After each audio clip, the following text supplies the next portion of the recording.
Jadi hari ini kita akan melihat bersama-sama mengenai kebenaran dan firman. Kebenaran dan firman. Ah, Mengenai hal ini mungkin membuat kita mengingat tentang eh, firman Tuhan itu sering disebut sebagai kebenaran. Kemudian, tetapi di sisi yang lainnya, selain dari firman itu sendiri, selain dari kebenaran itu, firman adalah kebenaran, tetapi ada penekanan juga di dalam Alkitab mengenai firman itu sendiri. Sehingga dua hal ini em, sebenarnya kita familiar dengan kedua istilah ini, tetapi ketika kita melihatnya lebih mendalam, ternyata ini memberikan kita suatu kesadaran bahwa tentang kedua istilah ini pun akan menuntun kita memahami perbedaan zaman. Perbedaan zaman, ya. Nah, perbedaan zaman yang seperti apa dan antisipasi yang seperti apa yang kita perlu lakukan lewat kedua istilah ini, kebenaran dan firman. Kita akan mempelajarinya pada bagian pertama dan bagian kedua. Jadi, eh, mari kita lihat Galatia, Galatia 3 ayat 19. Situ dikatakan, Galatia 3 ayat 19, kalau demikian, apakah maksudnya hukum Taurat? Ia ditambahkan, ia ditambahkan, oleh karena pelanggaran-pelanggaran sampai datang keturunan yang dimaksud oleh janji itu. Dan ia disampaikan dengan perantaran malaikat-malaikat ke dalam tangan seorang pengantara. Nah, ini kalau kita lihat mengenai zaman perjanjian lama atau hukum Taurat. Dari hukum Taurat kita bisa lihat dari Galatia ini, ayat ini, Galatia 3 ayat 19, menyatakan bahwa fungsi dari hukum Taurat adalah untuk atau tujuan hukum Taurat diberikan kepada orang Yahudi supaya mereka bertemu dengan apa yang dijanjikan. Apa yang dijanjikan.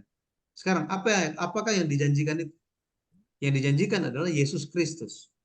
Sehingga hukum Taurat itu membimbing, menuntun, memimpin orang Israel, umat Tuhan, umat Yahudi, agar bertemu dengan Yesus, bertemu dengan Mesias.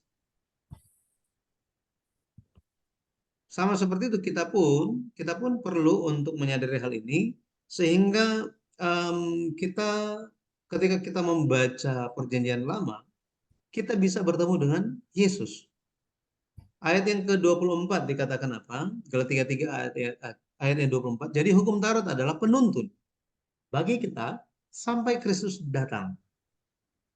Supaya kita dibenarkan karena iman. Nah, jadi hukum Taurat itu memiliki tujuan ketika diberikan. Maka bagi orang Yahudi seharusnya ketika Yesus datang, mereka itu harus pegang Yesus. Harus pegang Yesus seharusnya. Kenapa? Karena hukum Taurat itu seperti telunjuk yang menunjuk kepada Yesus. Maka kalau kita lihat ada yang menunjuk, kita harus lihat arah yang ditunjukkan. Harusnya seperti itu. Tetapi yang terjadi, orang Yahudi hanya melihat telunjuknya saja. Jadi harusnya tunjuk ke sana, kita lihat gitu kan apa yang ditunjuk. Tetapi justru orang Yahudi apa yang mereka lakukan? Mereka lihat telunjuknya. Gitu. Makanya nggak nyampe-nyampe ke Yesus mereka. Sampai hari ini. Sampai hari ini mereka lagi nunggu. Kalau kita perhatikan di uh, Yohanes, Yohanes 5 ayat 45, apa yang Yesus katakan kepada orang Yahudi yang hanya mengagung-agungkan Musa dan hukum Taurat itu. Ya. Apa yang Yesus katakan? Yesus bilang di Yohanes 5 ayat 45 sampai 47, jangan kamu menyangka bahwa aku akan mendakwa kamu. Aku akan mendakwa kamu di hadapan Bapa. Yang mendakwa kamu adalah Musa, yaitu Musa yang kepadanya kamu menaruh pengharapanmu. Sebab jikalau kamu percaya kepada Musa, tentu kamu akan percaya juga kepadaku. Sebab ia telah menulis tentang aku. Tetapi jikalau kamu tidak percaya akan apa yang ditulisnya, bagaimana kamu akan percaya akan apa yang kukatakan? Benar kan? Yesus bilang, bukan aku yang akan menuntut kamu. Bukan. Tetapi apa? Kamu percaya kepada siapa? Oh, kamu percaya kepada Musa kan? Nah, Musa itu yang akan tuntut kamu. Maksudnya apa? Musa akan mengatakan kepada orang-orang Yahudi ini, orang Israel ini, kenapa kamu tidak percaya? Saya sudah tulis tentang dia, tetapi kenapa kamu tidak percaya? Dialah yang saya tunjuk.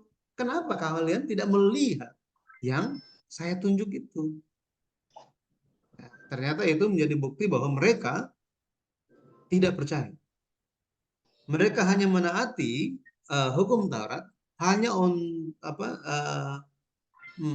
mereka menaati hukum Taurat itu tanpa mengerti tujuan yang sebenarnya. Hari ini kita pun sama. Kita harus ikut Yesus. Tetapi banyak yang hanya ikut Yesus tetapi tidak mau mengenal Yesus. Ini masalah satu dunia ini. Masalah satu dunia. Kekristenan satu dunia. Hanya ingin ikut Yesus, yang penting percaya Yesus selamat, diberkati. Sudah selesai. Tetapi tidak tahu Yesus itu siapa. Apa yang menjadi hati Yesus, pikiran Yesus, itu nggak tahu. Nah, makanya uh, ini bisa menjadi suatu hal yang berbahaya. Berbahaya kenapa? Orang akan percaya Tuhan itu sesuai dengan apa yang mereka bentuk di kepala. Ini terjadi kapan? Kepada orang Yahudi. Nah, seperti ini. Yesus berkata bahwa di setiap kalau kita baca di 4 kitab Injil, secara khususnya di kitab Yohanes, Yesus banyak berbicara tentang Bapa. Jadi Yesus sementara menunjuk kepada Bapa, gitu ya, kepada Bapa. Dia sementara mengajarkan Bapa. Tetapi banyak orang tidak memahami siapa Bapa itu. Ya bagaimana bisa memahami Bapa padahal tidak memahami Yesus. Hal-hal yang seperti ini. Jadi kita bisa melihat bahwa ada zaman hukum Taurat, ya, zaman hukum Taurat, ini hukum Taurat menunjuk kepada Yesus, kedatangan pertama. Tetapi Yesus, kedatangan pertama itu menunjuk kepada Bapa, kedatangan kembali, kedatangan kedua. Ya, maka um, tugas yang atau amanat agung yang Yesus berikan, jadikanlah semua bangsa muridku, ajarkanlah mereka, baptislah mereka. Hal ini bukan hanya supaya orang percaya Yesus selamat sudah selesai. Enggak. Tetapi supaya mereka dipersiapkan untuk mengenal kedatangan kembali. Yesus akan datang kembali. Benar ya? Yesus akan datang kembali. Tetapi ketika dia datang kembali, dia akan datang dalam kemuliaan Bapa. Ini kemuliaan Bapa. Jadi kita perlu memahami seperti apa Bapa yang dijelaskan, yang diajarkan oleh Yesus. Jadi ketika kita mengenal Yesus, maka pada akhirnya kita akan mengenal Bapa yang Yesus bicarakan. Jadi apa yang Yesus bawa saat Yesus datang ke dunia ini 2000 tahun yang lalu? Apa yang Yesus bawa? Kalau kita lihat di Yohanes 1 ayat 1 sampai ayat yang kelima, di situ kita bisa baca bahwa pada mulanya adalah firman, firman itu bersama-sama dengan Allah, dan firman itu adalah Allah. Ia pada mulanya bersama-sama dengan Allah, segala sesuatu dijadikan oleh Dia, dan tanpa Dia tidak ada sesuatu pun yang telah jadi dari segala yang telah dijadikan. Dalam Dia ada hidup, dan hidup itu adalah terang manusia. Terang itu bercahaya di dalam kegelapan, tetapi kegelapan itu tidak menguasainya. Jadi Yesus, kalau kita lihat, identitas dia dijelaskan bahwa dia adalah firman. Ya, firman yang menjadikan segala sesuatu. Yesus, di dalam Yesus itu adalah firman di dalam dia. Maka firman itu secara luar kita bisa melihat kemanusiaan dari Yesus Kristus. Karena dia datang dalam bentuk manusia kan, wujud manusia. Tetapi di dalam Yesus itu ada firman. Dan dia sendiri adalah Tuhan. Di dalam dia ada hidup. Di dalam dia terang. Ya, ada terang. Tetapi firman Allah sendiri, hidup itu sendiri, terang itu sendiri. Dikatakan di ayat 14 apa? Yohanes 1:14 bahwa firman telah menjelma, firman telah menjadi manusia dan diam di antara kita. Kita telah melihat kemuliaannya, yaitu kemuliaan yang diberikan kepadanya sebagai anak tunggal Bapa, penuh kasih karunia dan kebenaran. Jadi firman yang tadi, yang di Yohanes 1 ayat 1, terus kita baca sampai ayat yang keempat, ayat yang kelima, itu menjelma menjadi manusia, ada di dalam Yesus Kristus. Tetapi dikatakan bahwa Yesus Kristus itu penuh kasih karunia dan penuh apa katanya? Penuh Situ ya. ya, penuh kebenaran. Situ ya. Um, kalau kita lihat, kalau kita lihat, ketika ya, kalau kita lihat, ya, kalau kita lihat Yesus, ya, Yesus dia datang dari sorga, ya, dia datang dari sorga dan dia ingin menjelaskan tentang hal-hal sorgawi, benar ya? Dia ingin jelaskan tentang hal-hal sorgawi. Karena apa? Karena Yesus datang dari sorga. Dan kenapa Yesus menjelaskan tentang hal-hal sorgawi ini? Karena kita akan pergi ke sana. Karena manusia itu akan dibawa ke sana. Makanya dijelaskan tentang hal-hal sorgawi itu. Untuk membantu kita mengerti, kenapa firman Tuhan itu diberikan, kenapa hukum Taurat itu diberikan kepada orang Israel di padang gurun. Kenapa? Karena itulah yang diperlukan bagi umat Tuhan tinggal di tanah janji. Artinya apa?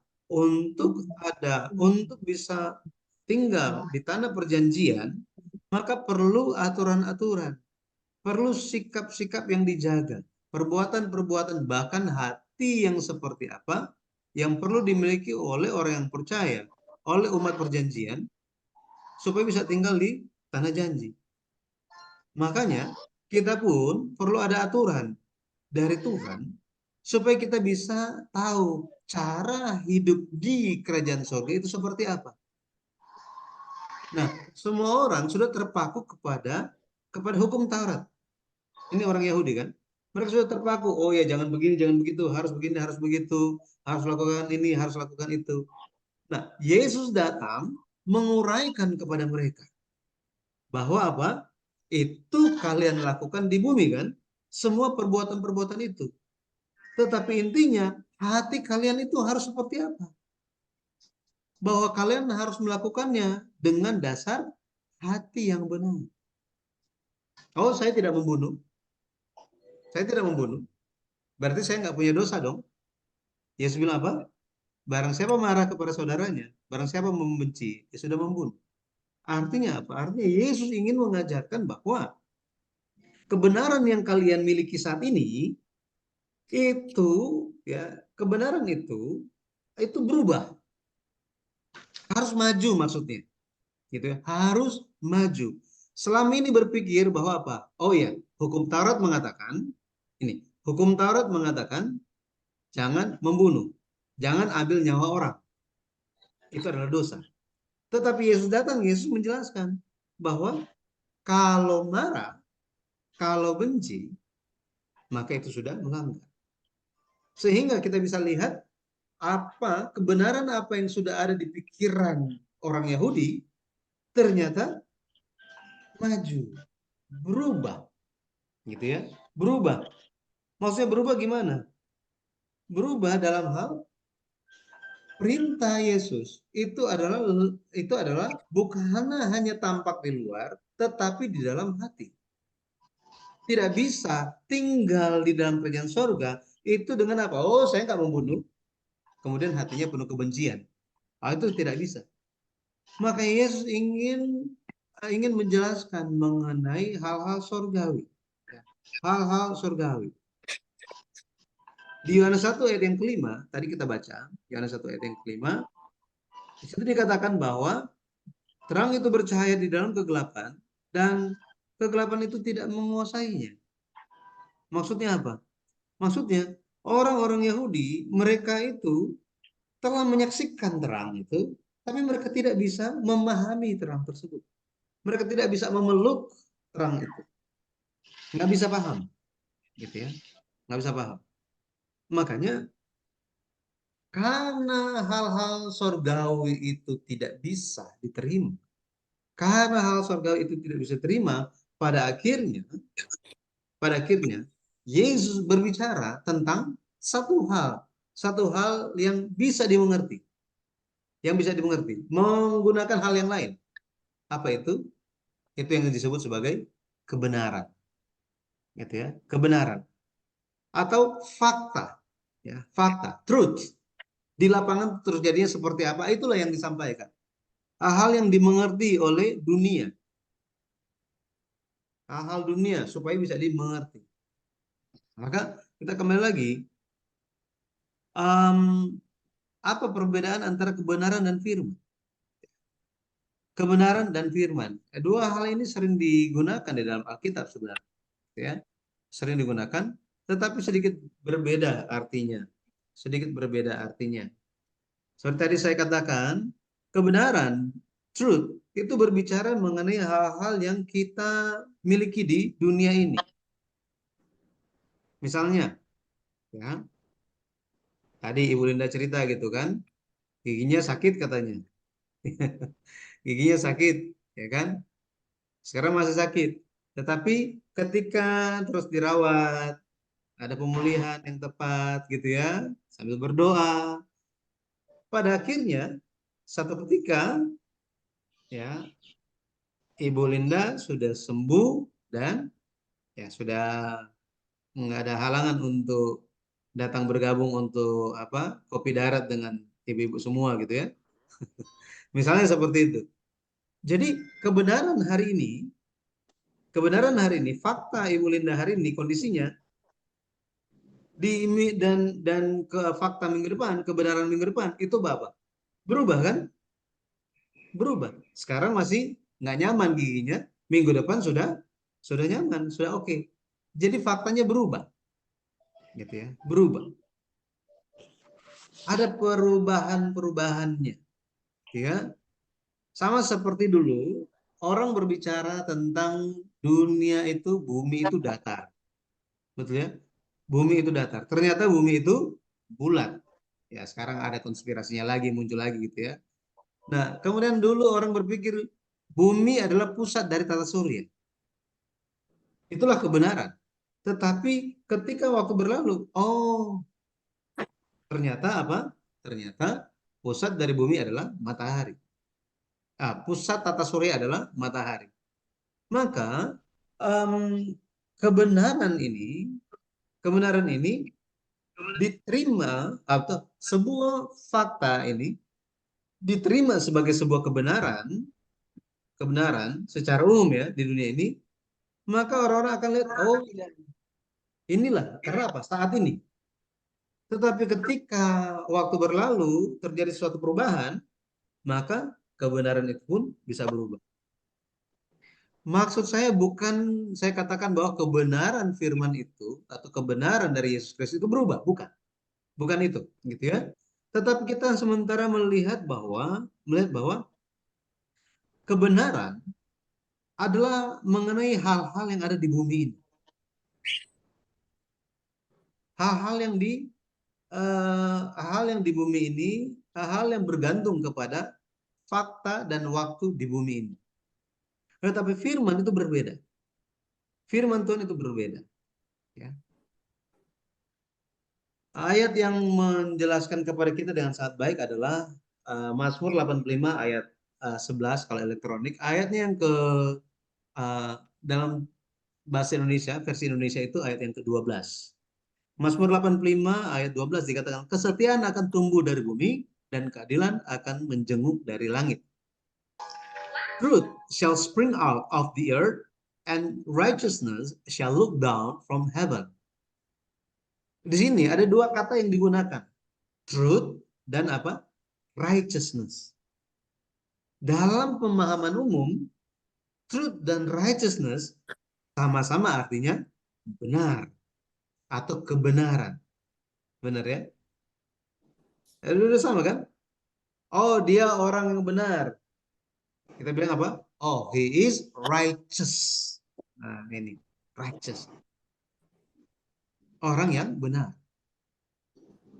Tapi dua kata ini digunakan. Truth shall spring out of the earth.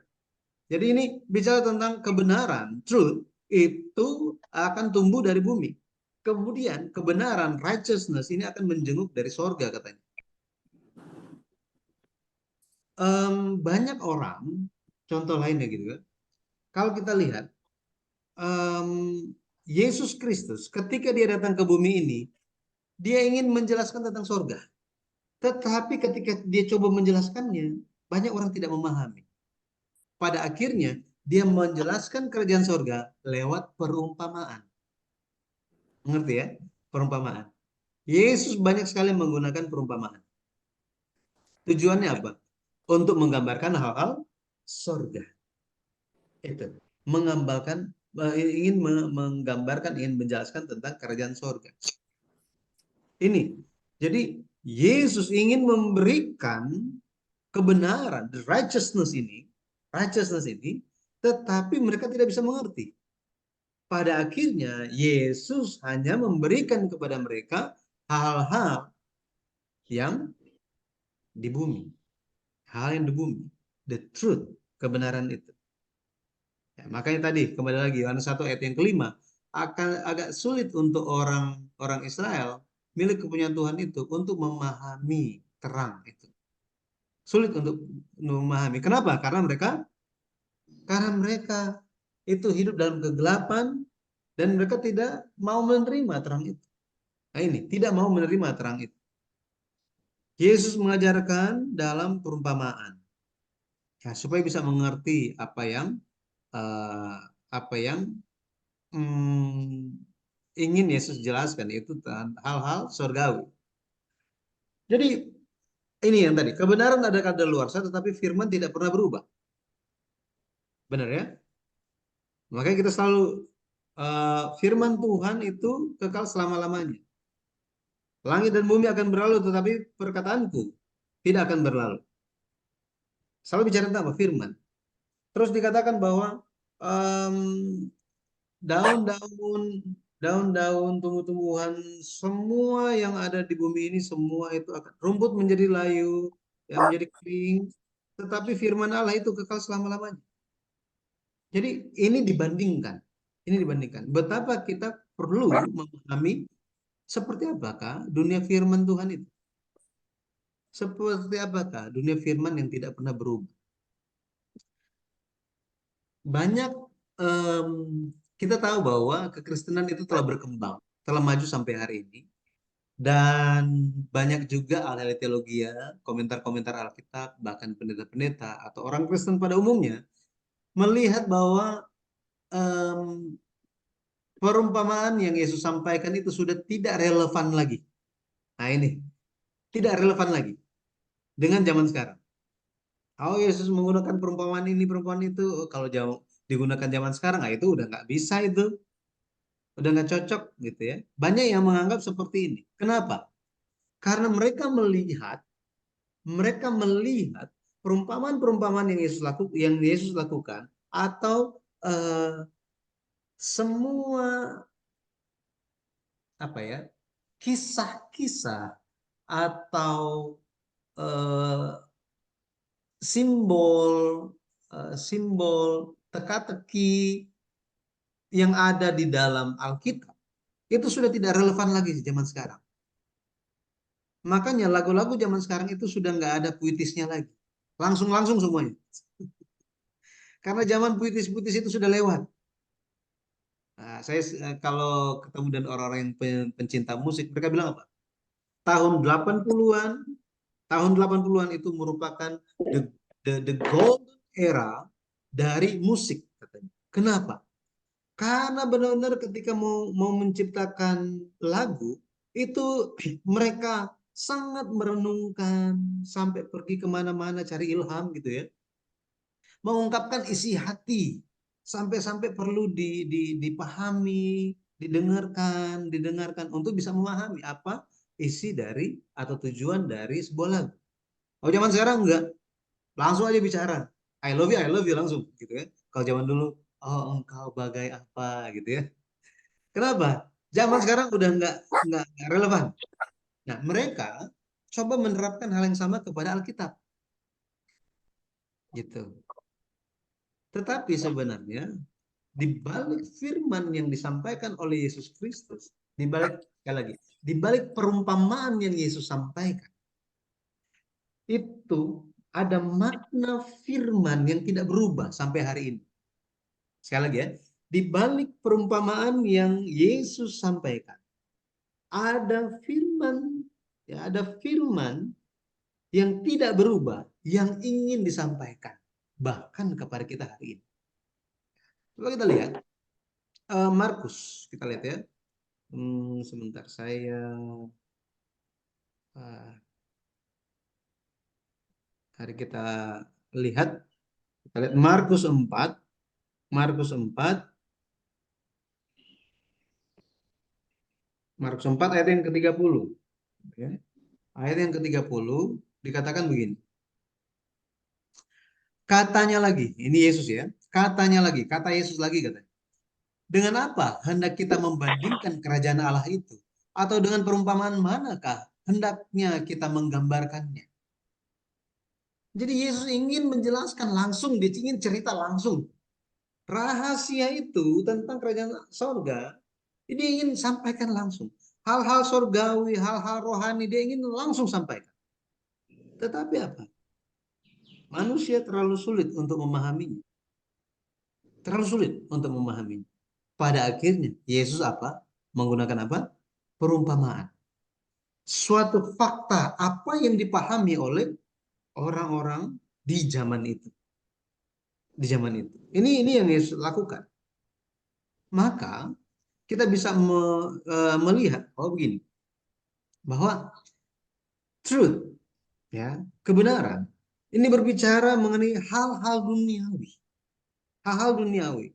Bicara tentang perumpamaan, mengumpamakan sesuatu yang sebenarnya, sesuatu yang sesungguhnya.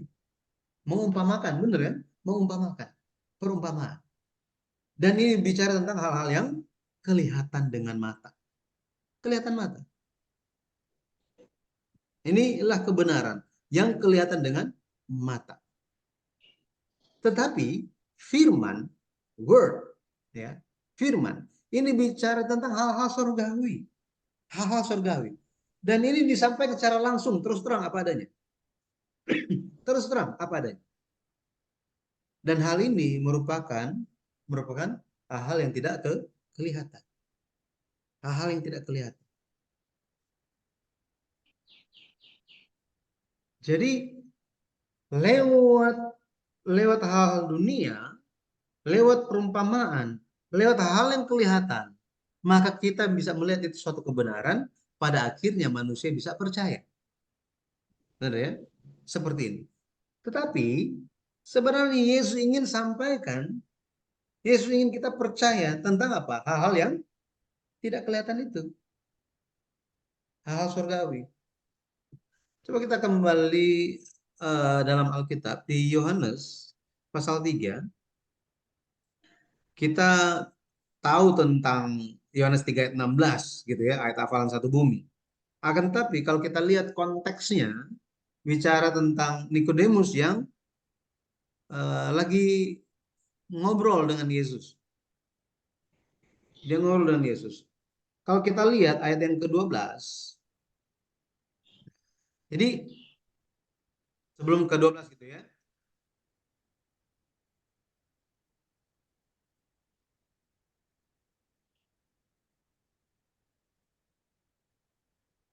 Sorry, kepencet. Jadi kalau kita perhatikan em, di ayat yang kedua, ayat yang kedua, Nikodemus bicara kepada Yesus. Dia bilang begini, Rabi, kami tahu engkau datang sebagai guru yang diutus Allah. Karena tidak ada seorang pun yang dapat mengadakan tanda-tanda yang engkau adakan itu jika Allah tidak menyertainya. Yesus bilang begini, jika tidak dilahirkan kembali, tidak bisa lihat kerajaan Allah. Nikodemus bilang apa? Bagaimana mungkin seorang dilahirkan kalau sudah tua? Masa masuk rahim ibunya dan lahir lagi? Yesus bilang apa? Sesungguhnya jika seorang tidak dilahirkan dari air dan roh, ia tidak dapat masuk ke dalam kerajaan Allah. Apa yang lahir dari daging adalah daging, apa yang dilahirkan dari roh adalah roh. Nah, setelah Nikodemus itu diberitahukan tentang hal lahir kembali untuk bisa masuk kerajaan sorga, Nikodemus bilang di ayat ke-9, bagaimana mungkin itu terjadi? Yesus bilang apa? Engkau adalah pengajar Israel dan engkau tidak mengerti hal-hal itu. Jadi Nikodemus itu adalah pengajar Israel, guru. Mereka yang memahami hukum Taurat. Tetapi Yesus bilang apa? Kamu pengajar kok kamu tidak mengerti. Yesus bilang apa? Aku berkata kepadamu, sesungguhnya kami berkata-kata tentang apa yang kami ketahui dan kami bersaksi tentang apa yang kami lihat. Tetapi kamu tidak menerima kesaksian kami. Yesus sementara berbicara tentang apa? Bicara tentang apa? Ayat 12. Kamu tidak percaya waktu aku berkata-kata kepada kamu tentang hal-hal duniawi. Bagaimana kamu akan percaya kalau aku berkata-kata dengan kamu tentang hal-hal surgawi?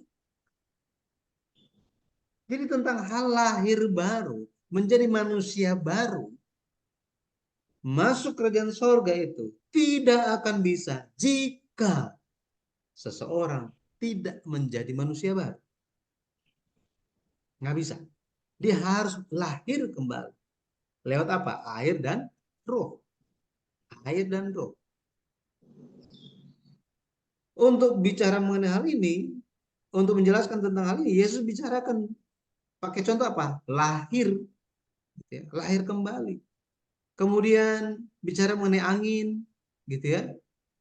Angin dikatakan apa? Angin bertiup kemana ia mau dan engkau mendengar bunyinya. Tetapi engkau tidak tahu dari mana ia datang atau kemana ia pergi. Demikianlah halnya dengan tiap-tiap orang yang lahir dari roh. Artinya apa?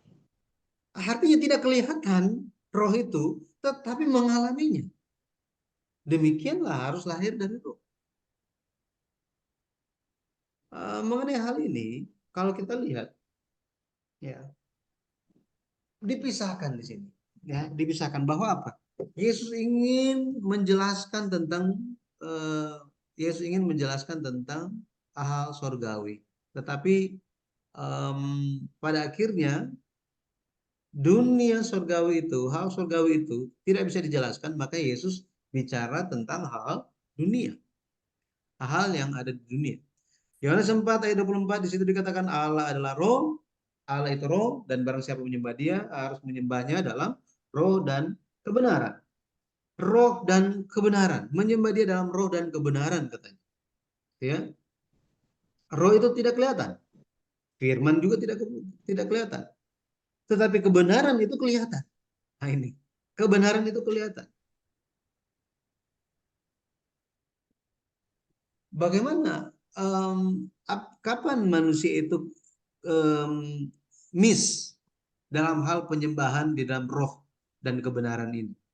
Itu adalah ketika manusia jatuh dalam dosa. Manusia jatuh dalam dosa. Kalau kita ingat lagi, ular itu hanya menekankan tentang hal-hal yang kelihatan. Hanya menekankan tentang hal-hal yang kelihatan. Ketika dia menggoda perempuan itu, kan ularnya bilang, oh sekali-sekali engkau tidak akan mati. Betul ya? Tidak akan mati. Cuma Tuhan takut aja. Kalau kamu makan nanti kamu jadi seperti dia. Nah, perempuan itu dia makan buahnya. Pada akhirnya apa? Dia nggak mati. Dia nggak mati kan? Karena dia nggak mati, berarti apa? Oh, ternyata apa yang disampaikan oleh ular itu adalah sebuah kebenaran. Nah, ini kebenaran. Kenapa? Karena hanya bicara tentang hal-hal yang kelihatan. Tetapi Allah sedang berbicara bagaimana kematian secara rohani. Kematian secara rohani. Ya, pada akhirnya kematian secara jasmani itu pun terjadi. Maka semuanya menjadi terbalik. Ya, terbalik. Manusia hanya ingin tentang hal-hal yang kelihatan saja. Kalau saya nggak lihat, saya nggak akan percaya. Itu terjadi kepada Thomas juga. Betul kan? Murid-murid, perempuan-perempuan yang menyaksikan kebangkitan Yesus, murid-murid yang menyaksikan kebangkitan Yesus, semua bicara, Thomas, kami sudah bertemu dengan dia. Percayalah. Thomas bilang apa? Sebelum saya lihat, saya tidak percaya. Nah, akhirnya Yesus menampakkan diri ya kepada murid-muridnya pada saat Thomas juga ada di situ. Dan Yesus bilang apa? Diberkatilah, bahasa Indonesianya berbahagialah. Diberkatilah mereka yang apa katanya? Percaya, yang tidak melihat tetapi percaya. Ini. Maka jika umat Tuhan hari ini hanya mementingkan hal-hal yang kelihatan, pada akhirnya tidak akan bertemu dengan Tuhan. Kenapa nggak akan bertemu dengan Tuhan? Bukannya Tuhan itu tidak kelihatan, Tuhan nanti akan datang, dia akan kelihatan. Masalahnya, iman itu muncul dari hal yang tidak kita lihat. Iya kan? Tidak kita lihat. Apakah iman itu bisa kelihatan? Nggak ada yang bisa lihatin iman itu kan? Sampai perbuatan itu muncul. Jadi mana duluan muncul, perbuatan atau iman? Iman harus ada dulu, gitu ya. Hal-hal yang tidak kelihatan ini harus ada dulu, baru bisa tampaklah yang kelihatan berikutnya, gitu ya. Maka kalau kita lihat Yesus, dialah firman itu sendiri. Yesus adalah firman itu sendiri. Firman adalah Tuhan. Firman adalah Tuhan. Makanya Yesus bicara mengenai firman, selalu bicara tentang firman. Bicara tentang firman. Yohanes, kalau kita lihat lagi Yohanes 8 ayat 51 dikatakan apa? Yohanes 8 ayat 51 dikatakan begini. Aku berkata kepadamu, sesungguhnya barang siapa menuruti firmanku, ia tidak akan mengalami maut sampai selama-lamanya. Jadi Yesus sementara berbicara tentang ubah hidup kekal. Tentang hidup kekal yang tidak kelihatan itu. Tidak kelihatan kan hidup kekal itu? Ya, semua orang sementara mati, mana mungkin bisa melihat, oh hidup kekal itu ada. Semua sudah mati. Kenapa? Yesus ingin bicara, ingin memperkenalkan hal-hal sorga. Salah satu tentang hal surgawi adalah hidup yang kekal. Tidak mengalami maut sampai selama-lamanya. Itulah sorga. Caranya adalah taat kepada firman. Dengan kata lain, taat kepada Yesus itu sendiri. Orang Yahudi bilang apa? Ayat 52. Sekarang kami tahu, engkau kerasukan setan. Sebab Abraham telah mati, dan demikian juga nabi-nabi. Namun engkau berkata, barang siapa menuruti firmanku, ia tidak akan mengalami maut sampai selama-lamanya. Jadi orang-orang, ya manusia hanya berpikir tentang mati, mati, mati, mati, mati, mati. Yesus bicara tentang hidup, hidup, hidup, hidup. Ini bedanya. Karena pandangan mereka tertuju kepada hal yang kelihatan saja. Makanya Yesus sangat menekankan hal firman Tuhan itu. Perkataan dia itu sangat-sangat luar biasa. Sangat luar biasa. Firman itu sangat berkuasa. Yesus itu sangat berkuasa. Firman-Nya itu sangat berkuasa. Markus 2 ayat 5 sampai 8 bilang apa? Markus 2, coba kita lihat. Markus 2, kita akan lihat ayat 5 sampai 8. Dikatakan begini. Ketika Yesus melihat iman mereka, berkatalah ia kepada orang lumpuh itu. Jadi ini cerita ada yang lumpuh, salah seorang teman mereka mau dimasukin, aduh nggak akan bisa, terlalu ribuan orang di rumah itu gitu kan, aduh susah, mereka naik ke atas dan turunin. Nah, ayat yang kelima lanjut. Ketika Yesus melihat iman mereka, iman dari teman-teman yang lumpuh ini ya, berkatalah ia kepada orang lumpuh itu, "Hai anakku, dosamu sudah diampuni." Tetapi di situ ada juga duduk beberapa ahli Taurat. Mereka berpikir dalam hatinya, mengapa orang ini berkata begitu? Ia menghujat Allah. Siapa yang dapat mengampuni dosa selain daripada Allah sendiri? Tetapi Yesus segera mengetahui dalam hatinya bahwa mereka berpikir demikian. Lalu ia berkata kepada mereka, mengapa kamu berpikir begitu dalam hatimu? Nah, di sini kita bisa bisa lihat bahwa apa? Bahwa em, hanya dengan sepotong firman Yesus Kristus, ya, hanya dengan sepotong firman Yesus Kristus, dosa itu diampuni. Apakah Yesus sudah mencurahkan darah di sini? Belum kan ya? Belum. Ini masih awal-awal pelayanan Yesus, kehidupan pelayanan Yesus. Tetapi dengan perkataan, dengan firman, dosa itu diampuni. Sekarang saya mau bertanya, ketika Yesus bilang dosamu sudah diampuni, berarti orang lumpuh itu dosanya sudah diampuni belum? Sudah kan ya? Itu sudah diampuni. Jadi Yesus bisa mengampuni dosa, menyembuhkan orang itu hanya dengan firman saja. Hanya dengan firman saja. Di hadapan Lazarus, ini kalau kita baca di Yohanes pasal 11, di hadapan kuburan, di hadapan kematian, Yesus bilang, Lazarus, keluarlah. Dengan firman yang Yesus sampaikan, apa yang terjadi? Maut itu dikalahkan. Dengan sepotong firman. Bayangkan. Lazarus kan sudah mati kan?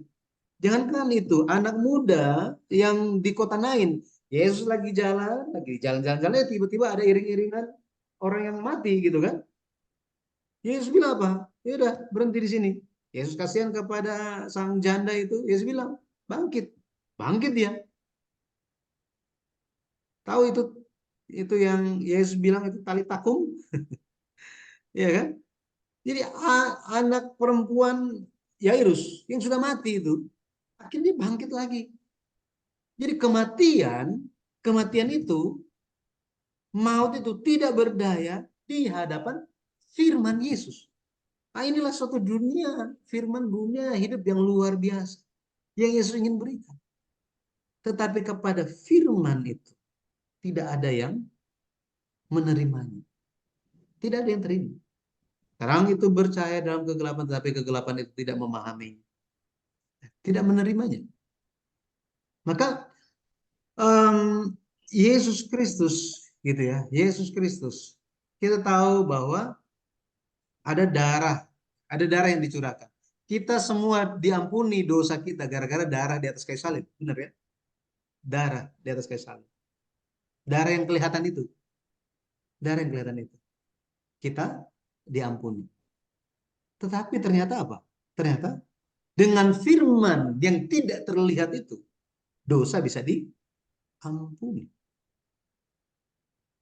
Nah, maka kita bisa memahami di sini bahwa ada suatu perbedaan fakta, hal-hal yang kelihatan dengan hal-hal yang tidak kelihatan yang Yesus ingin sampaikan.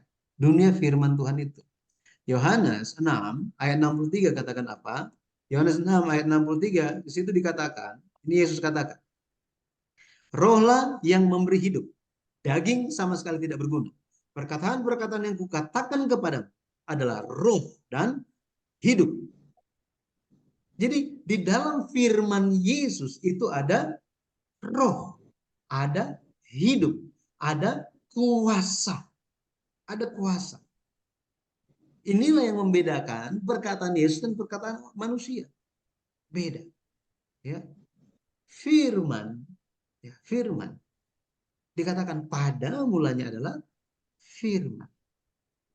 Itu sebabnya kita ya kalau kita ikut apa yang Yesus ajarkan, apa yang firman ajarkan, kita benar-benar harus maju ke arah apa yang Tuhan kehendaki untuk memahami hal-hal yang tidak kelihatan. Firman Tuhan itu sendiri, bagaimana pikiran dan hati Kristus. Tetapi banyak orang yang hanya berhenti kepada hal-hal yang kelihatan, hanya kelihatan, yang dunia ini, gitu ya. Kalau tidak melihat, sulit untuk percaya. Orang Yahudi macet di hukum Taurat. Orang Kristen jangan sampai hanya macet kepada hal fakta, hal kebenaran. Mari kita maju, ya, maju, harus maju, ya. Coba kita lihat, ya, Yohanes 14 ayat yang ke-6. Yohanes 14, ini kita tahu ayat ini, sering dengar gitu ya. Kata Yesus kepadanya, akulah jalan dan kebenaran dan hidup. Tidak ada seorang pun yang datang kepada Bapa kalau tidak melalui aku. Nah, jadi Yesus dialah jalan. Yesuslah kebenaran. Dan Yesuslah apa? Hidup. Oke. Jadi ini dipisah. Ini dipisah. Yesus bilang apa? Akulah jalan, akulah kebenaran, dan akulah hidup. Yesus bedakan ini. Kita bisa lihat ini dari sisi yang berbeda. Sisi yang berbeda itu bagaimana? Sisi yang berbeda itu seperti ini. Jalan untuk bisa bertemu dengan Allah, ya, itu adalah lewat hukum Taurat. Inilah jalan. Nabi-nabi, kemudian hukum Taurat, semua firman yang disampaikan atau semua aturan-aturan hukum Taurat yang dijelaskan di Perjanjian Lama itu menciptakan suatu jalan untuk orang datang kepada Tuhan. Tetapi Yesus bilang apa? Itu pun bicara tentang aku, karena akulah jalan, akulah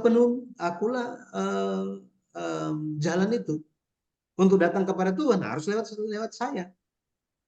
Makanya hukum Taurat ini menuntun pada akhirnya bertemu dengan Yesus juga. Jadi jalan-jalan Tuhan, jalan-jalan Tuhan, Yesuslah jalan. Jalan-jalan Tuhan itu kan bicara tentang firman, tentang aturan-aturan, ya, aturan hukum Taurat, 10 perintah dan lain-lain. Kita sudah belajar gitu ya, bahwa semua hal itu menjadi jalan bagi kita. Kemudian Yesus adalah kebenaran. Yesus adalah kebenaran. Ini bicara tentang truth, kebenaran truth, gitu ya.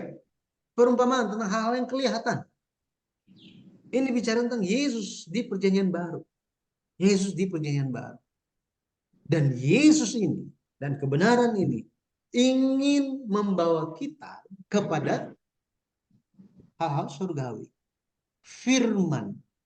Firman. Makanya dikatakan yang datang kembali itu adalah Bapa. Yesus datang kembali. Enggak disebut bahwa dia akan datang kembali itu, oh aku akan datang kembali. Tetapi dikatakan anak manusia itu akan datang kembali dalam kemuliaan Bapa.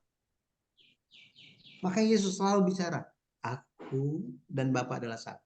Tetapi tidak ada orang mau menerima Yesus sebagai Bapa. Yesus bilang, barang siapa sudah melihat aku, ia sudah melihat Bapa. Aku dan Bapa adalah satu. Tetapi bahkan murid-murid pun tidak bisa memahami hal ini. Tidak bisa menerima, mana mungkin. Ya.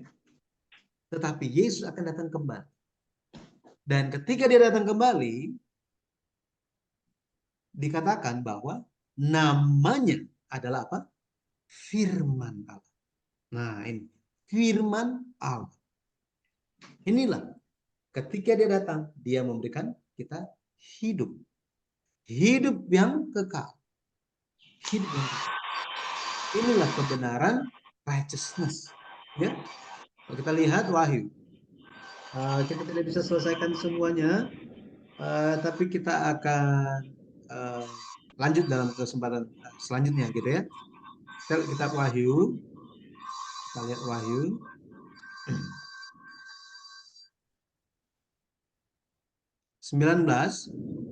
Wahyu 19 ayatnya yang ke-13. Ayat yang ke-13. Jadi kalau kita lihat di ayat yang ke-11, ayat yang ke-11 dikatakan, lalu aku melihat sorga terbuka, sesungguhnya ada seekor kuda putih, dan ia yang menungganginya bernama yang setia dan yang benar. Nah, di sini yang benar di sini digunakan righteous, bukan truth, gitu ya. Nah, kemudian kalau kita lihat di sini, ayat 13 dikatakan, dan ia memakai jubah yang telah dicelup dalam darah, dan namanya ialah Firman Allah. Jadi pada akhirnya bagi umat Tuhan, orang yang percaya Yesus, kita perlu maju. Jangan hanya berdiam diri di tingkatan fakta atau kebenaran, hal-hal yang kelihatan, tetapi kita harus maju ke hal surgawi, dunia firman Allah, hal rohani, gitu ya. Nah, dengan demikian kita pun akan bisa mengenal Dia yang datang sebagai firman Allah. Dia yang datang sebagai firman Allah. Yesus tetap sama dulu, sekarang, dan selama-lamanya. Firman Allah itu kekal. Tidak ada yang berlalu, tidak akan berlalu, akan tetap selama-lamanya. Karena firman itu kekal. Dengan demikian kita perlu kekekalan itu di dalam kita. Saya berdoa kiranya kita bisa terus bertumbuh, maju, sehingga kita benar-benar memahami apa sih firman itu. Apakah firman itu? Dan lewat mengenal Yesus Kristus, bagaimana apa yang diajarkan, kita pun sedikit demi sedikit kita bisa mengenal ya, dunia firman Tuhan itu. Pada akhirnya kita memperoleh apa yang dijanjikan kepada kita itu hidup yang kekal. Ya, yang sekarang ini belum kelihatan, tetapi kita bisa melihatnya dengan iman. Ya. Amin. Nah, ini Amin. saya nggak tahu ini bisa dipahami nggak? Agak berat ya.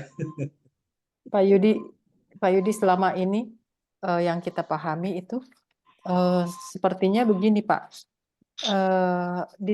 kecampur gitu. Terus kebenaran itu kita nggak bedakan dengan righteousness. Sepertinya selama ini yang kita pelajari seperti itu Pak Yudi. Jadi jadi agak mix gitu. Karena kan bahasa Indonesianya nggak ada perbedaan gitu, truth and righteousness.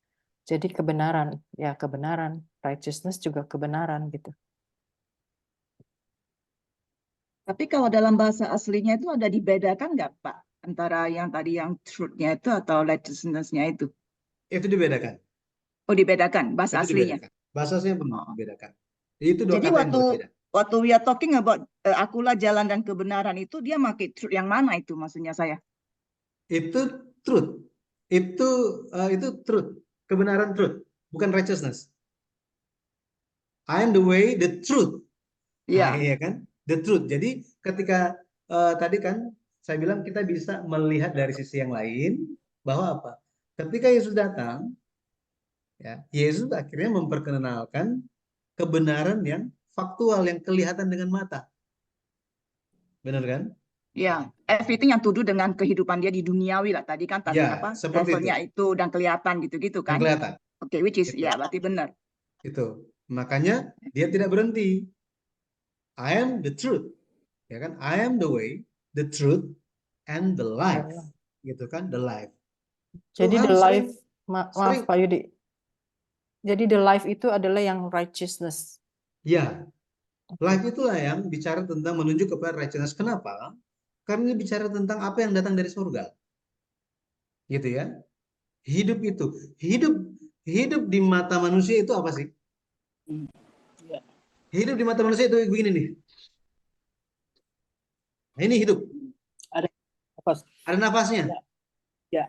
Itu pemahaman manusia, definisi hidup bagi manusia. Ya.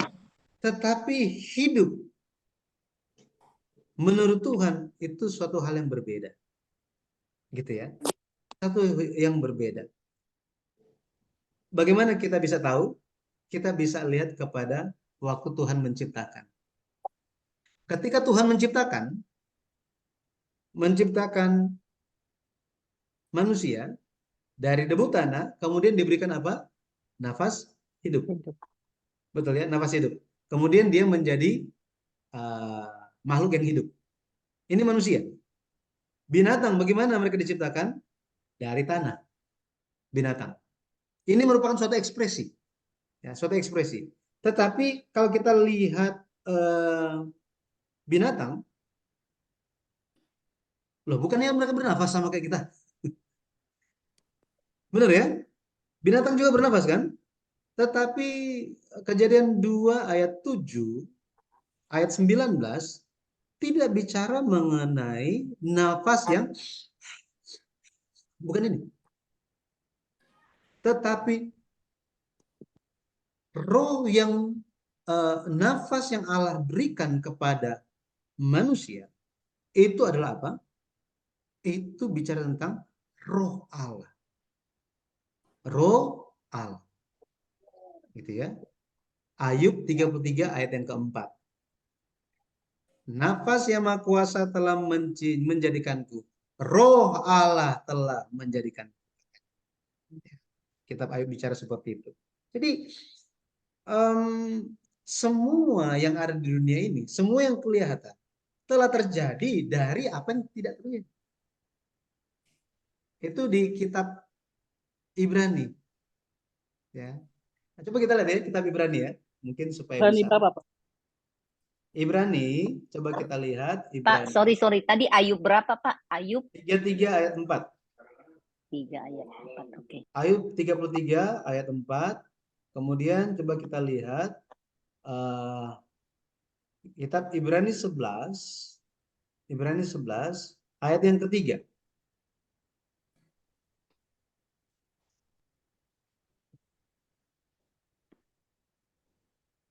Coba baca Ibrani 11. ayat 3.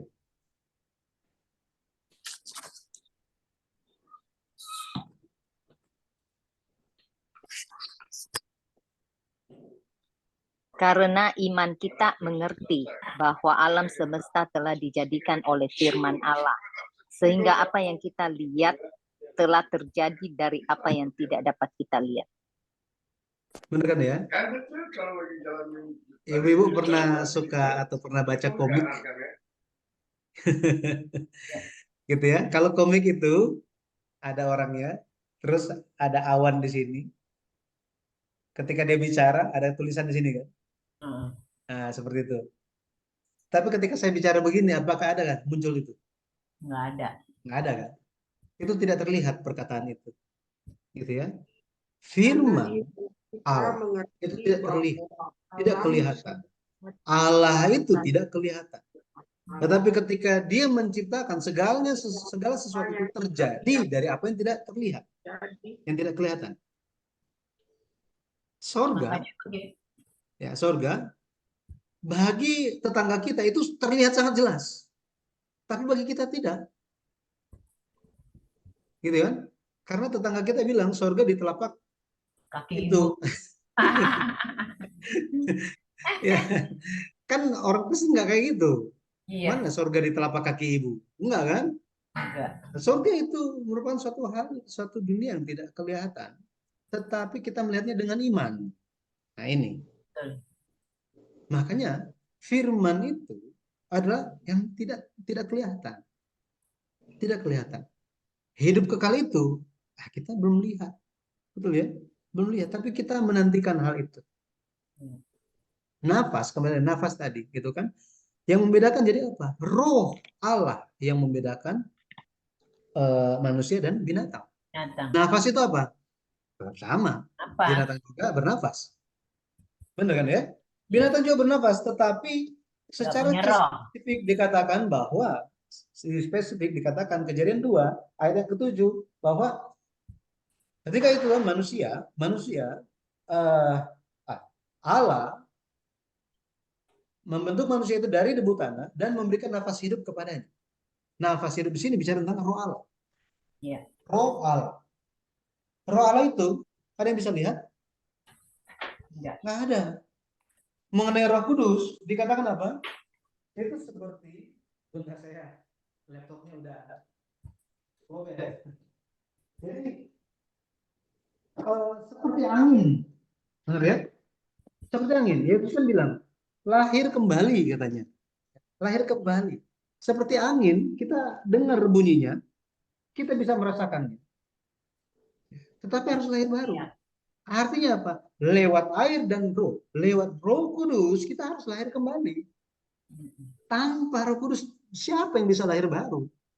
Itu akan tetap menjadi manusia yang lama. Makanya ada namanya buah-buah roh kan? Buah-buah roh itu apa? Dimulai dari itu kan hal-hal yang ada di dalam hati yang perlu dirubah. Rasul Paulus banyak kalau kita lihat surat-suratnya yang menjelaskan bagaimana harus ini lewat Roh Kudus kita dimeteraikan dengan meterai Roh Kudus. Ketika kita percaya kepada Yesus, pada akhirnya kita harus maju, ya kan? Harus maju. Makanya orang Kristen dikatakan tidak perlu takut terhadap kematian, gitu ya? Tidak perlu takut. Di gereja Tesalonika mereka sangat berduka, sepertinya kehilangan pengharapan. Akhirnya Rasul Paulus bilang di 1 Tesalonika pasal 4, janganlah kalian itu bersedih seperti kayak nggak ada punya pengharapan gitu. Jangan. Mereka yang pergi duluan, mereka lagi tidur katanya. Nah, itu. Mereka lagi tidur, dibilang. Nanti mereka akan bangun. Ketika Tuhan datang kembali, mereka yang akan duluan bangun. Mereka akan duluan bangun. Jadi kematian itu tidak perlu ditakuti. Itu hanya merupakan, kalau pendeta Abraham Park bilangnya begini, kematian itu merupakan suatu pintu gerbang menuju kerajaan surga. Keuntungan. Ya, cuma memang ketika ada, kalau misalnya tukang iklannya muncul, maka itu tidak pernah diiklankan karena nggak banyak orang yang suka pintu gerbang itu, gitu ya. Nah, tapi ya seperti itu. Maksud saya tadi jalan. Jadi Tuhan memberikan patokan-patokan supaya bisa jalan bertemu dengan Tuhan. Itu perjanjian lama. Di perjanjian baru Yesus sendiri, dia penuh kasih karunia dan kebenaran, gitu ya. Lewat Yesus terlihat Yesus itu, benar kan? Yesus terlihat. Apa yang dia tunjukkan pun, apa yang diajarkan tentang hal-hal yang Lama ya. nah, ini dengan tujuan apa? Supaya mereka bertemu dengan Bapa. Nah, sama seperti itu pun Yesus, di dalam Yesus dia ada hidup yang menuntun kita bertemu dengan Bapa. Cuti. Aneh Ya. juga itu. Ada hal yang lain? Buat bukti katanya. Buat bukti apa? Ya udah nggak tinggal situ. Kan dia ceritanya mau buat itu. Si Buat Pri bukti itu. Oh, bantuan. Pri nggak di mute, Pri. Ada yang bocor ya. Pak Yudi, Ya. masih ada tadi di awal-awal waktu Bapak mau jelasin definisinya arti kebenaran itu Bapak ada ngomong something yang to do dengan keduniawi ini, terus bisa berubah dan ada kadaluarsanya kan, at the beginning gitu kan. And then when it come to masuk ke aku adalah jalan kebenaran itu apa nggak kontradiksi gitu ya? Ya, makanya saya bilang tadi itu apa ya? Yesus menjelaskan dengan firman-Nya. Benar ya? Menjelaskan dengan firman-Nya, dengan perkataan firman, dia yang ditekankan itu adalah apa yang dia sampaikan tentang hal-hal duniawi. Hal-hal yang ada di dunia maksudnya, bukan hal-hal duniawi ya, tetapi hal-hal yang ada di bumi. Menjelaskan sorga dengan menggunakan apa yang ada di bumi. Gitu ya. Ini. Nah, apa yang Yesus sampaikan itu, pada akhirnya kalau kita lihat kebenaran, jadi jangan dulu kepada apa yang Yesus sampaikan gitu ya. Tetapi kebenaran, truth atau fakta itu bisa berubah. Gitu ya, bisa berubah.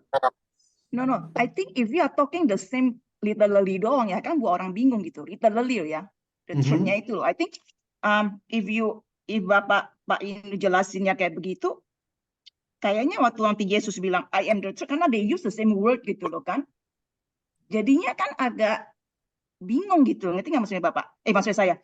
Tapi kalau Bapak tadi yang 3 itu di kolom yang hukum, Taurat, truth, and then firman, itu I can get the things gitu loh. It's just like the definisi di awal itu yang makanya dari awal kan oke, mau ngomong kemana ini gitu kan, bedanya apa-apa gitu loh. Nah, saya agak bingungnya di sana aja. Maybe kalau itu the same word, exactly the same word di aslinya atau di itunya, maybe we don't have to say the definisi yang tadi itu loh, yang bisa berubah sama ada kadaluarsa, karena nanti akan kontradik dengan orang akan bilang, loh itu Yesus dia bilang I am the truth gitu loh kan gitu loh. Ya. I don't know whether it's the same nggak pemikiran saya. Coba saya kasih ini ya, apa yang Yesus itu ya sampaikan ya. Maksudnya begini, Yesus dia datang kan, dan dia datang, dia firman menjadi manusia, dia adalah Tuhan. Ketika dia datang kembali, orang-orang lagi menantikan Yesus kan. Ketika dia datang kembali, apakah namanya masih sama? Itu sudah berbeda. Dia tidak akan datang kembali dengan nama yang sama. Jadi kebenarannya itu berubah. Maksudnya berubah di sini apa? Jika kita tidak mengikuti firman, maka kita akan tertinggal di zaman yang seharusnya kita harus maju. Orang Yahudi, mereka pegang hukum Taurat, akhirnya nggak maju-maju. Karena mereka tidak melihat bagaimana kehendak Tuhannya.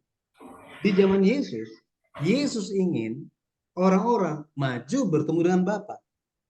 Tetapi mereka nggak bisa menerima hal itu, tidak bisa paham. Pada akhirnya Yesus bilang apa? Aku akan datang kembali.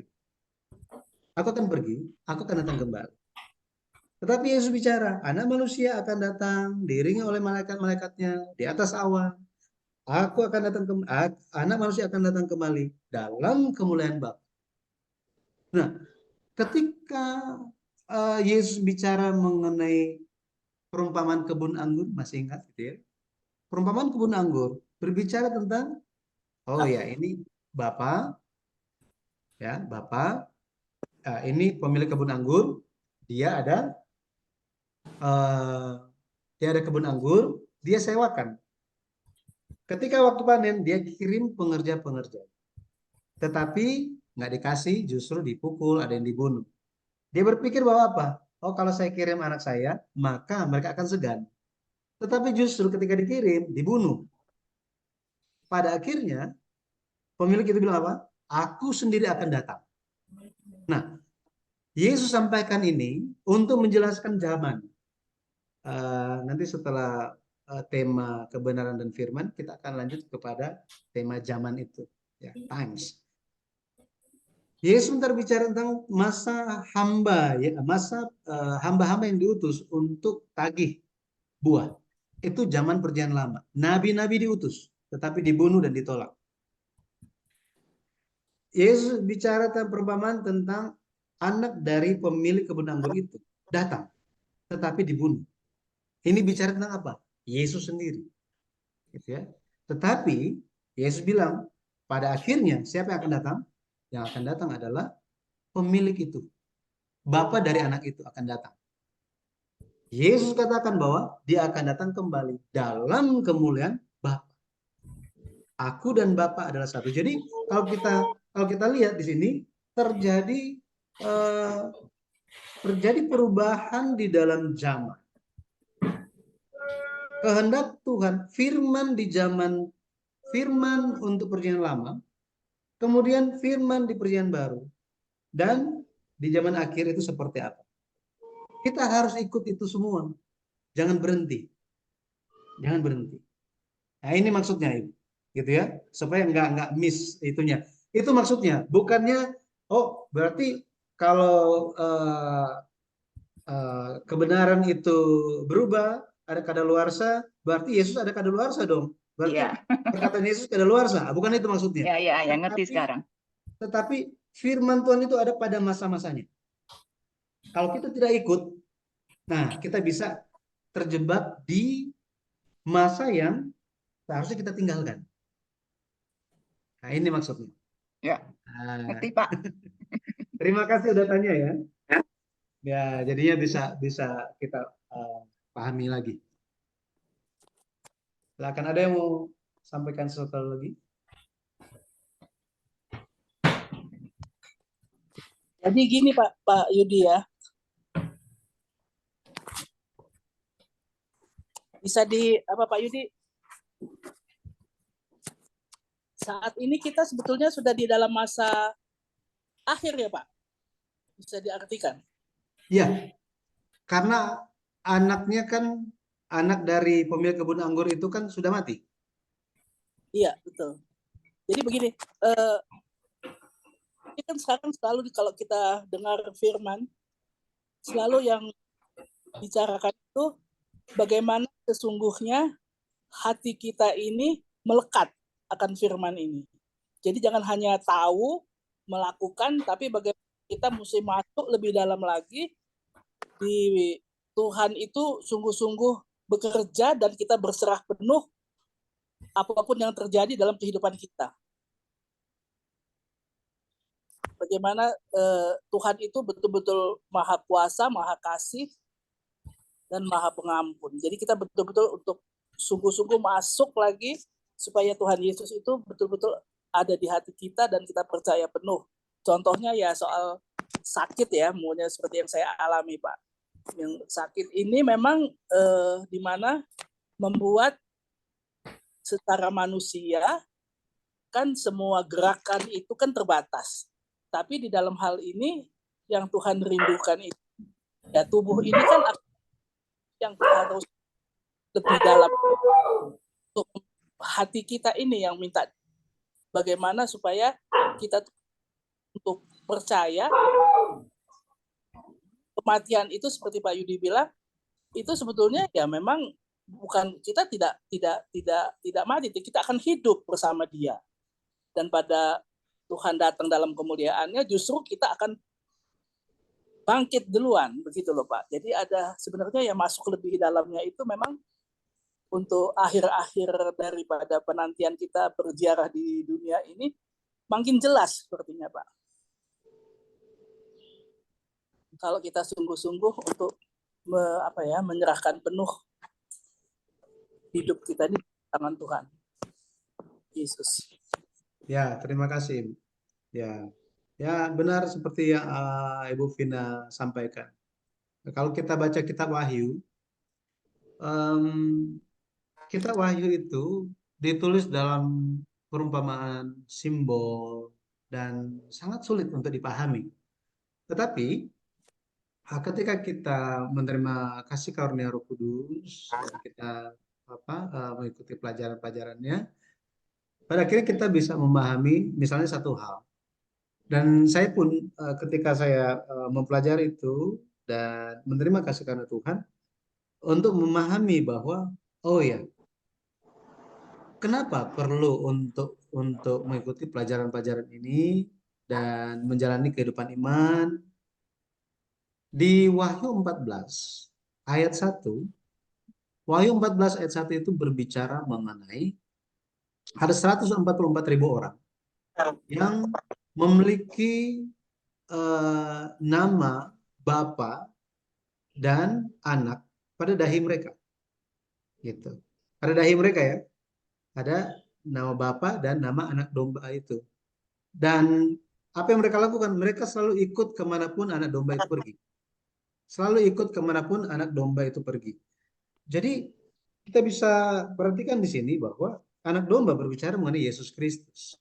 Dan 144.000 orang ini tidak literal jumlah exact, tetapi itu memiliki makna. Hanya ada satu yang kita perlu perhatikan, bahwa mengikuti anak domba kemana saja dia pergi. Nah, apakah ini terjadi? Apakah ini sudah terjadi hari ini? Ya kan? Atau dengan katanya, apakah kita 144.000 orang itu? Atau kita harus tunggu aja nanti ketika di sorga baru, ketika kita semua mati, barulah kita bergabung dengan 144.000 orang itu. Bagaimana kita melihatnya? Nah, maka kita perlu memiliki pemahaman yang benar dan iman yang bertumbuh, menjadi dewasa untuk memahami ayat ini, ya, bahwa apa? Bahwa dengan iman, sekali lagi, dengan iman, karena Alkitab hanya bisa dipahami dengan iman, nggak bisa dengan ilmu pengetahuan.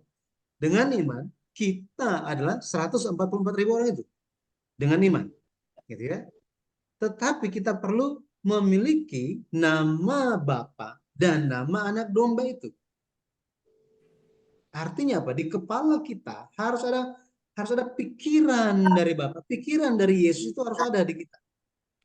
Barulah kita bisa ikut kemana saja anak domba itu pergi. Loh, anak dombanya kelihatan tuh? Nggak kelihatan. Nggak kelihatan. Betul kan? Apakah Yesus itu kelihatan? Nggak kelihatan. Apakah firman itu kelihatan? Tidak kelihatan. Tetapi kita dengan iman kita ikut. Nah, tadi Ibu bilang tadi, gitu kan? Dengan merasakannya, melekat. Tetapi kita nggak bisa hanya ikut begitu saja. Kalau kita baca selanjutnya di Wahyu 14 tadi, dikatakan bahwa 144.000 orang ini mereka mempelajari suatu nyanyian baru. Ya. Apakah nyanyian baru ini lagu kur yang kita biasa dengar? Dulu saya pernah ikut lomba SMA ini. Nyanyikanlah nyanyian baru bagi Allah. Apakah ini yang dimaksud? Ini nggak usah belajar, kita semua langsung selesai. Apakah itu yang dimaksud? Nyanyian anak domba dan nyanyian Musa, katanya. Ini dipahami, dipelajari. Pada akhirnya mereka akan tampil sebagai orang-orang yang perawan, katanya. Tidak tercemar. Yang merupakan buah-buah sulung Allah. Wah, ini luar biasa. Nah, makanya ada suatu, kita perlu mengikuti, kan ada bilang alangkah indahnya perkataan pada waktunya. Nah, ini perkataan pada waktunya. Jadi sama, Tuhan pun berbicara itu di zaman apa, di zaman apa, di zaman apa, di zaman apa. Itu selalu sesuai dengan zaman itu. Kita pun harus ikut. Harus ikut. Orang Yahudi mereka nggak ikut. Mereka yang pegang aja sampai hari ini. Yang penting perbuatan. Itu kata mereka. Nah, jika kita hanya berpikiran hal yang sama seperti orang Yahudi, gitu ya, pegang Yesus, pegang Yesus, pegang Yesus, pegang Yesus, pegang Yesus, amin, ya amin. Tetapi pemahaman kita tidak berubah, tidak maju, tidak menjadi dewasa, maka kita hanya mengenal Yesus sebagian-sebagian. Maka kan efeknya apa? Percayanya sebagian-sebagian. Nah, ini. Kita tidak mau itu terjadi, maka kita harus maju. Maju, gitu ya. Seperti itu, Bu. Ya. Baik. Semoga bisa dipahami. Kakak saya itu ya, kakak perempuan saya itu Pak Yudi. Kemarin kan dia cerita sama saya, dia bilang dia itu memang sakit Pak Yudi. Nah sekarang dia itu ada sakit di mana kakinya itu kalau malam merasa panas gitu. Dia usianya di atas saya, dia 75, sudah mau masuk 76. Dia bilang begini sama saya, dia bilang, Vin, kok rumah sakit itu tambah rame ya katanya. Apakah katanya dokternya yang salah, apakah memang banyak orang sakit, dia bilang. Terus dia bilang begini sama saya, dia bilang, jadi gimana, namanya kan Caroline. Saya bilang, Lin, gimana kakinya? Sudah tanya sama dokter? Sudah katanya, sudah tanya sama dokter neurolog. Masa dia bilang begini, Vin? Dia bilang gitu. Dia bilang, Lina tanya, gimana dok, sakit saya ini gimana, kok kaki saya panas, tapi yang lucunya kok panasnya kalau mulai sore. Oh iya Bu, memang gitu karena faktor usia. Terus tapi kan dokter kasih obat, tapi kok nggak ada efeknya ya dok? Gitu. Ya dokternya ketawa-ketawa aja, Vin, kayak senyum-senyum gitu, dia bilang. Terus si Lina tanya lagi katanya, menurut dokter saya ini bisa sembuh nggak dok? Nggak bisa, Pin, dia bilang. Oh, dia bilang, buat apa begitu kalau dia bilang tidak sembuh, saya mesti ke dokter lagi, dia bilang gitu. Kan aku punya Tuhan yang hebat, aku punya Yesus, ngapain katanya aku percaya Yesus aja lah, sudah. Aku bilang saya sama ini Mas Harjo sama suaminya, udahlah Pak, dokter bilang Lina enggak sembuh mama, udah Lina nggak mau lah Pak, dokter, udahlah pegang Tuhan Yesus aja lah, dia bilang gitu. Kalau begini pantas ya Pinnya, manusia memang kita harus percaya. Jadi saya di situ merenung Pak, dia bicara begitu. Terus saya bilang, terus malam-malam saya juga berpikir ya, tadi malam betul tuh Pak Yudi, tadi malam tuh saya berpikir, iya ya, kata kakak saya ini benar juga. Kita ini kadang-kadang makan obat, percaya obat, ini karena kita memang bagaimana tidak kan kita ini ada di dunia ini. Tapi dia langsung beriman. Dia bilang, Pin, kita harus beriman, Pin. Kenapa? Kita mesti percaya. Dokter sudah bilang saya tidak sembuh, katanya kaki saya tetap panas. Enggak. Saya minta ampun, Pin, sama Tuhan. Tadi malam saya nangis, Tuhan, ampuni saya. Pokoknya saya, Tuhan, sudah.